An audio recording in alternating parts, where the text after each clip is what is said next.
Hello everyone, कैसे हैं आप लोग। तो हम आ चुके हैं अपनी एक नई वीडियो के साथ। और आपको ये पता ही होगा, ये चैनल ज्ञान का सागर है और आपको इसमें डुबकी लगानी है चैनल को सब्सक्राइब करके। तो हाँ यार, जिन लोगों ने चैनल को अभी तक सब्सक्राइब नहीं किया है तो देरी किस बात की, सब्सक्राइब कर लो और हमारे साथ बने रहिए। तो आइए बिना किसी देरी के शुरू करते हैं।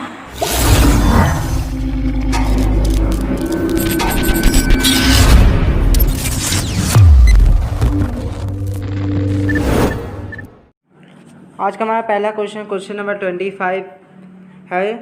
N extended object in the form of an arrow pointing upward has been placed in front of a plane mirror. Draw a labelled ray diagram to show the formation of its image. और इसका B part है, state the uses of a plane mirror.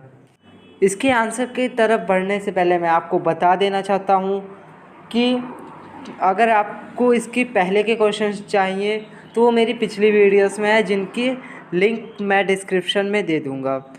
तो इसका answer देखते हैं। पहला इसका figure जो है, तो इसका फिगर आपकी स्क्रीन पे है।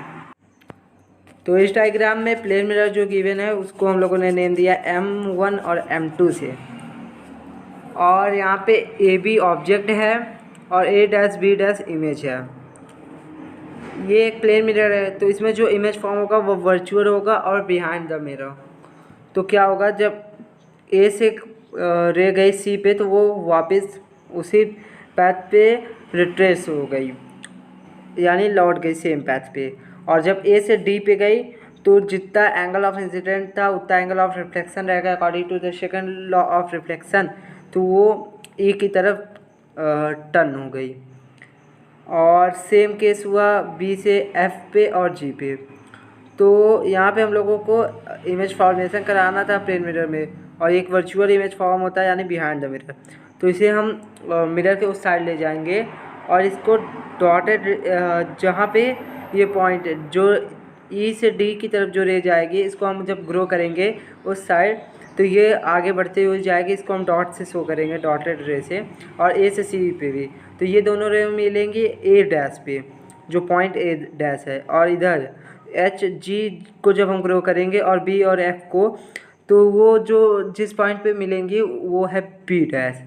तो यहाँ पे यानी इसका इमेज फॉर्मेशन हो रहा है ए डैश बी डैश पे। तो ये हो गया हमारा पहला आंसर। अब हम देखते हैं सेकंड हमारा क्वेश्चन क्या था। Uses of a plane mirror. Plane mirror are used to see ourselves. The mirror on our dressing table and in our bathroom are plane mirror. Second, plane mirrors are fitted at blind turns of some busy roads so that drivers can see the vehicle coming from the other side and prevent accidents. Third, plane mirrors are used to make periscopes.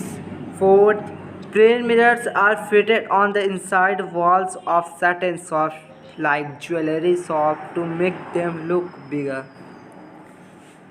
I hope you all understand. तो अपने next question की तरफ चलते हैं। What is meant by reflection of light? Define the following terms used in the study of reflection of light by drawing a labeled ray diagram. A. Incident ray. B. Point of incident. C. Normal. D. Refracted ray. E. Angle of incident. And F. Angle of reflection. Answer.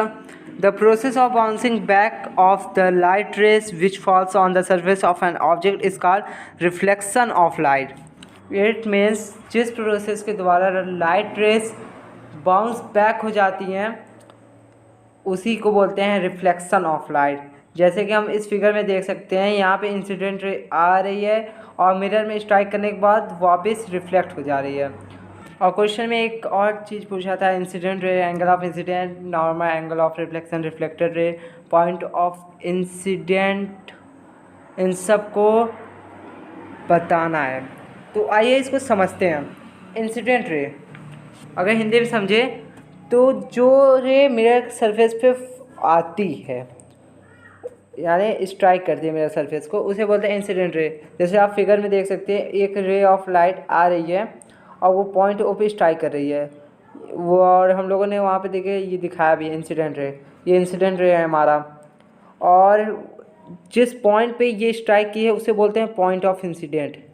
और जिस point of incident से strike करने के बाद जिस direction में वो चली गई, वो जो रे जा रही है उसे बोलते हैं रिफ्रैक्टेड रे। और यहाँ से एक हम परपेंडिकुलर ड्रॉ करते हैं मिरर से पॉइंट ऑफ इंसिडेंट पे, जिसे हम बोलते हैं नॉर्मल। और जो एंगल इंसिडेंट रे और नॉर्मल के बीच में बन रहा है उस एंगल को बोलते हैं एंगल ऑफ इंसिडेंट। और नॉर्मल और रिफ्लेक्टेड रे के बीच में जो एंगल बन रहा है उसे बोलते हैं एंगल ऑफ रिफ्लेक्शन। आइए अब इनके डिफिनेशन भी देख लेते हैं। तो इंसिडेंट रे क्या हो जाएगा? The ray of light that falls on the mirror surface is known as incident ray. Second point, point of incident, the point at which the incident ray falls on the mirror is called point of incident. और तीसरा है हमारा normal, the line at right angle to the mirror surface at the point of incident is called normal. ना simple सी बात है, जो perpendicular होता है मिरर सरफेस से उसी को हम नॉर्मल बोलते हैं। फोर्थ टर्म हमारा क्या पूछा था? रिफ्लेक्टेड रे ना। तो the ray of light which is reflected back by the mirror is called the reflected ray, जो रे वापस चली जाती है। पॉइंट फिफ्थ यानी एंगल ऑफ इंसिडेंट। तो सिंपल ही है, the angle made by the incident ray with the normal at the point of incident is called the angle of incident. And last point angle of reflection, तो the angle made by the reflected ray with the normal at the point of incident is called the angle of reflection. Guys आज के लिए इतना ही। बस आप मेरा एक काम कर दीजिएगा, आप मुझे ये बताइए मैं किस तरीके से वीडियोस बनाऊं। जैसे आज बनाया मैंने, यानी मैं डिटेल में समझाने का ट्राई करूं, या तो मैं ज़्यादा से ज़्यादा शॉर्ट टाइम में क्वेश्चंस कराने का ट्राई करूं, क्योंकि मेरा जहाँ तक विश्वास है मैं समझाने पे यकीन रखता हूं। तो आप लोग मुझे बताइएगा कमेंट करके कि मैं क्या करूं, ज़्यादा से ज़्यादा ट्राई करूं समझाने को कि मतलब क्वेश्चंस कवर कराऊं। आप लोग मुझे बता दीजिएगा कमेंट बॉक्स में। तो थैंक यू फॉर वॉचिंग।